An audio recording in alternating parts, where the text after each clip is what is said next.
Hello everyone, my name is Rebecca England and I will be discussing today's topic of hypoxemia and hypoxia. Now that I've introduced myself, I'll meet my dog Tua. She will be assisting me later in this presentation. Let's get started. The respiratory system provides the body with a way to execute gas exchange. During inspiration, oxygen is transported through the blood and delivered to the tissues in the rest of the body. During expiration, carbon dioxide, which is the byproduct of oxygen metabolism, is removed from the body. The diaphragm, chest and abdominal muscles, and negative pressure within the pleural cavity all play key roles in the function of the respiratory system. Detrimental effects may occur if these body parts are not able to function properly during normal ventilation. These include cellular and tissue damage and the possibility of patient death. Hypoxemia is defined as a deficiency of oxygen within the blood. There are several causes, including but not limited to hypoventilation, which is caused by inadequate ventilation, muscular paralysis, upper airway obstruction, and air or fluid in the pleural cavity. Other causes of hypoventilation may include diaphragmatic hernia or central nervous system diseases. Low PiO2 may also be a factor. This occurs at higher elevations when the partial pressure of inspired oxygen is low due to the lower availability of oxygen in the air. Cardiac defects may also cause hypoxemia, including shunts, ventricular septal defects, and reverse patient ductus arteriosus. Low cardiac output may also be a cause, specifically due to heart failure or shock from any condition. VQ mismatch is the most common cause of hypoxemia. Either ventilation, V, is adequate, while perfusion, Q, is decreased, such as in patients with pulmonary thromboembolism. Or ventilation is decreased while perfusion is adequate, such as in patients with pneumonia. VQ mismatch can occur with almost any type of lung disease. Examples of conditions with hypoxemic states include pneumonia, feline asthma, and upper airway obstruction, such as a foreign body blocking the entrance to the trachea. Hypoxia is defined as decreased oxygenation of the tissues. This condition often develops after hypoxemia if left untreated. Causes include anemia or any other condition in which the number of red blood cells or hemoglobin concentration reduces the oxygen carrying capacity in the blood. Examples of conditions with hypoxic states include anemia, such as in a cat with a heavy flea infestation, or severe hemorrhage, such as in a dog with a ruptured splenic mass. Clinical signs may be similar with both conditions. Clinical signs include tachypnea, which is a rapid respiratory rate, or hypoventilation, a slow respiratory rate, coughing, open mouth breathing, exercise intolerance, collapse, pale or cyanotic mucous membranes, tachycardia, which is a high heart rate, abnormal lung sounds such as crackles or wheezes, which may indicate fluid in the lungs or narrowed passages due to inflammation or other causes, and abnormal respiratory effort that may include an abdominal component or a modified posture to try to make ventilation easier for the patient. Blood work may include a packed cell volume, which is primarily used to assess if a patient is anemic, a complete blood count to determine the presence of infection, and arterial blood gas and electrolyte analysis to determine the presence of acid-base and electrolyte disorders. Other diagnostics may include the use of pulse oximetry to determine the patient's ability to oxygenate normally, survey radiographs of the thorax to look for pleural and cardiac disease, and ultrasound to locate possible sources of hemorrhage.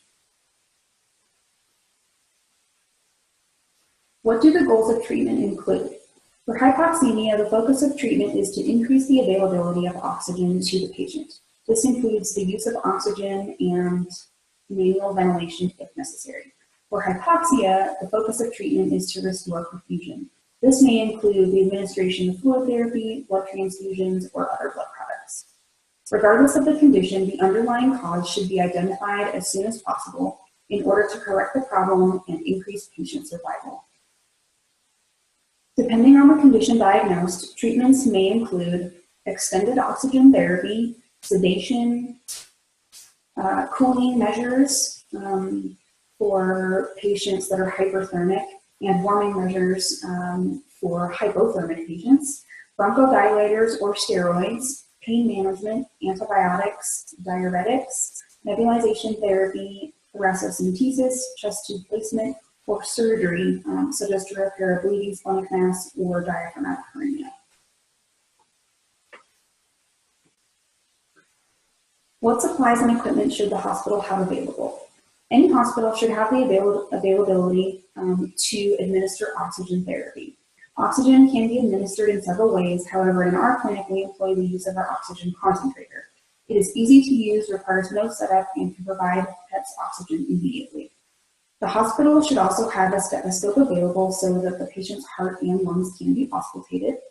Pulse oximetry is also a must. Knowing a patient's oxygenation status can define what type of problem the patient is having. And when treatment is administered, pulse oximetry can help us to determine if treatment is working. Access to intubation supplies and emergency drugs is also very important in case of complete respiratory failure.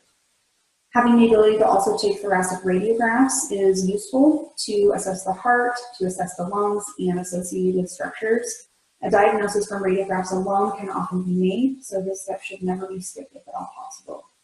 Other supplies needed may include those needed for thoracentesis, nebulization, and oxygen supplementation through the placement of a nasal cannula. Here's a picture of an anesthetic machine with an O2 flow meter. And here are the supplies that are necessary to place a nasal cannula. Here's a short clip on the methods of oxygen administration and nasal cannula placement. Methods of providing oxygen to patients may include a mask, which can be applied as so, a nasal cannula, an oxygen cage, or by direct tracheal intubation. We place nasal cannulas to administer oxygen therapy quite frequently. Supplies needed to place a nasal cannula for oxygen administration include sterile gloves, a red rubber catheter, lidocaine gel, or proparacaine ophthalmic drops. Either of these things would make the placement of the catheter more comfortable for the patient. You also need a permanent marker to mark the size of your patient. And you also need a way to keep the catheter in place. You use staples, but you can also use sutures. To administer and place the red rubber catheter, we measure from the end of the nose all the way to the medial canvas of the eye, and up here like that, and then we mark with a permanent marker. That would be the area that we go inside the nose. And then once inside the nose, we would flip it back around and either staple it and tack it into the middle of the face, or we go down the side of the face and we hook it up to an oxygen source. Here is a short video clip on an oxygen concentrator. This machine is an oxygen concentrator. It essentially takes room air and converts it into pure oxygen to be used by the patient. All you need to do is literally plug it in and then turn it on. A roller filled with distilled water should be attached at all times as oxygen is very dry. Once the roller gets your water with increased safety tolerance to some and comfort, it will also help minimize access to our nose. If an oxygen concentrator is unavailable, then you can see consult with the HV that has an oxygen flow meter. All you do is you just take your line that's attached to the machine, and you can take it and put it directly into the face mask or a nasal cannula. What is our hospital protocol regarding patients with either of these conditions? In my clinic, animals that appear to be in respiratory distress are brought straight from the lobby directly to the treatment area. An initial assessment is made via TPR values, respiratory effort, mucous membrane color, and capillary refill time.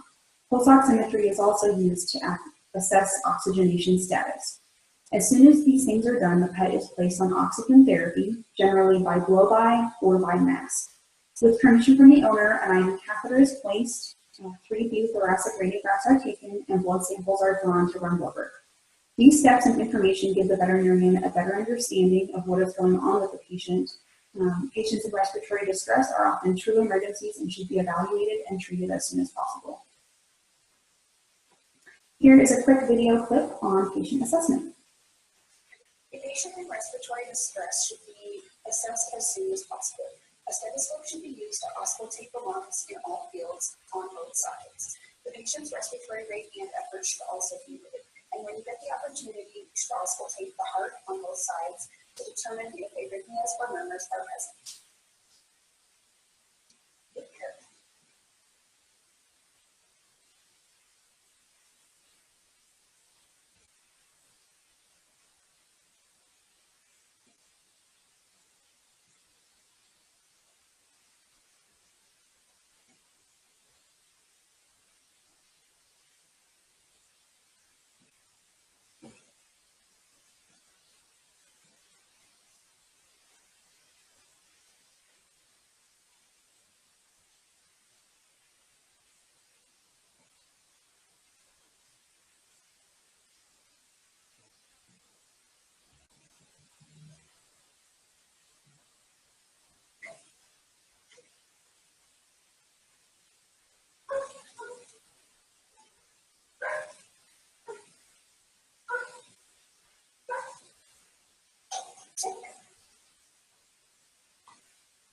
Okay, here's a quick video clip on mucous membrane and capillary refill time evaluation.